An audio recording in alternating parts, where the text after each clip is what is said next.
So, I've been watching a lot of news, watching a lot of, reels.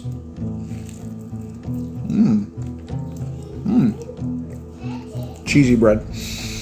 And what I've seen from the left, of course, is that no matter what Trump does, no matter what it is, they root for him to fail.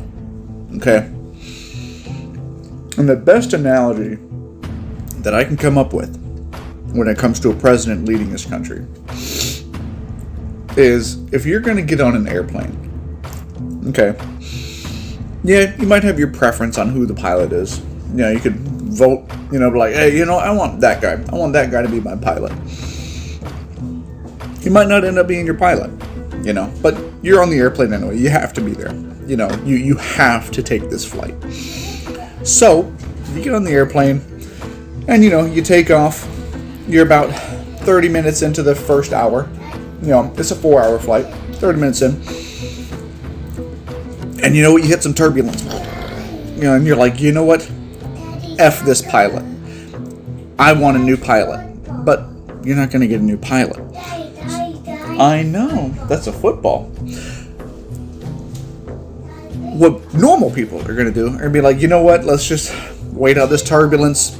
And you know what? I want this pilot to be successful. I want him to get us to the next airport safely. I don't want us to crash.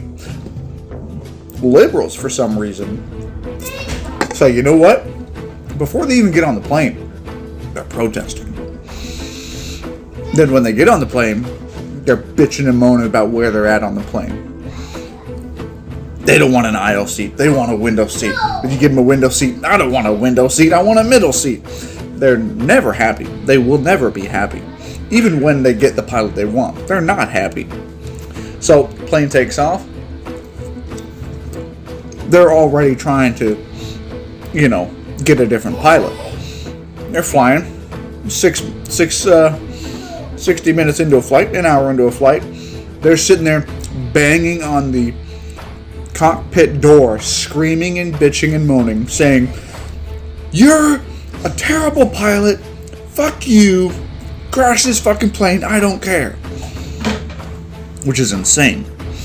And then you got the other passengers like, dude, what are you doing? Chill out. Why would you want him to crash this plane?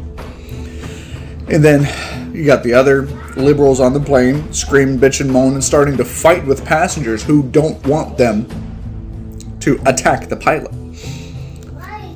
And why would you want the pilot to crash? Why would you want him to fail at his job? Yeah, you may not like his flying style. He may be going the long way around something. Yeah, you may hit some turbulence every now and then. But overall, he's getting you to your destination. Now, when you land, you can pick a different pilot. Go somewhere else. But why the fuck are you rooting for the plane to crash? You're rooting for other planes to come and crash into your plane. You're rooting for the plane to be shot down by enemy fire. Do you understand what you're doing? Do you understand how psychotic you have to be to cheer for the enemy to destroy your aircraft that you are on? You are on the aircraft. You get it. Why not just sit back, bitch and moan from your seat? I don't like the movie that's on. Cry about the peanuts. You know what? The lavatory might be a little messy. But you know what? Trust the pilot to get you where you want to go. And then get off. Go vote for another pilot. Stop trying to hijack the fucking plane and get us all killed.